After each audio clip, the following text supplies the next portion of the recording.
kita pergi butcher halal.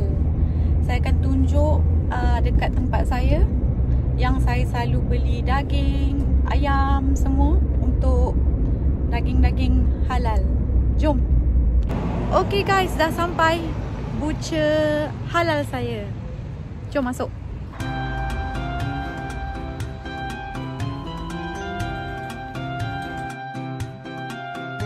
Sini pun diorang jual sayur-sayur, buah-buahan. Kebanyakannya ambil daripada Morocco. Tu dia, semua jenis daging ada. Ni daging ayam. Yang ini daging rabbit. Siapa makan rabbit boleh panggang macam barbecue tu.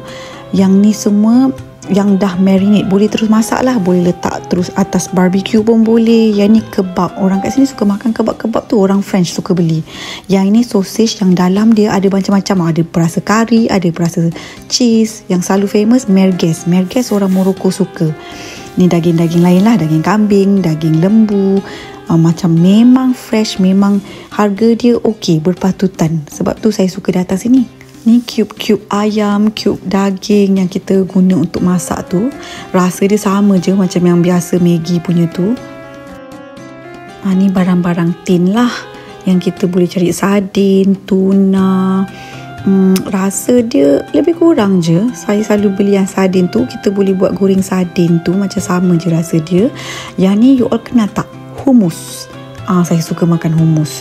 Makan dengan roti. Yang ni fava beans, kacang parang. Yang ni anak saya allergic. Anak saya tak boleh makan fava bean sebab dia ada G6PD. Ni gula-gula. Ni gula-gula yang macam halal lah. Dia pakai gelatin yang halal. Barang-barang frozen pun ada.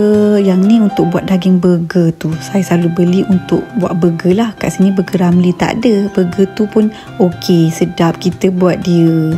Ni nugget, semua barang frozen dia ada jual. Kedai ni memang lengkap.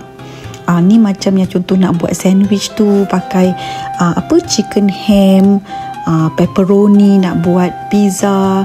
Yang ni orang dekat sini suka makan. Diorang panggil saucisson. Dia macam daging kering yang jadi sausage. Ni ikan masin kurang. Ada ikan masin. Tak samalah rasa dia dengan ikan masin kita. Tapi sedap juga kalau nak masak. Yang ni roti-roti. Roti orang Morocco. Saya selalu beli roti yang saya pegang ni. Makan dengan tajin. Tajin. Diorang punya, orang Morocco punya makanan lah. Yang ni bahagian dessert dia. Yang samalah lebih kurang macam dessert-dessert dekat kedai Arab dekat Bukit Bintang tu. Sama juga rasa dia.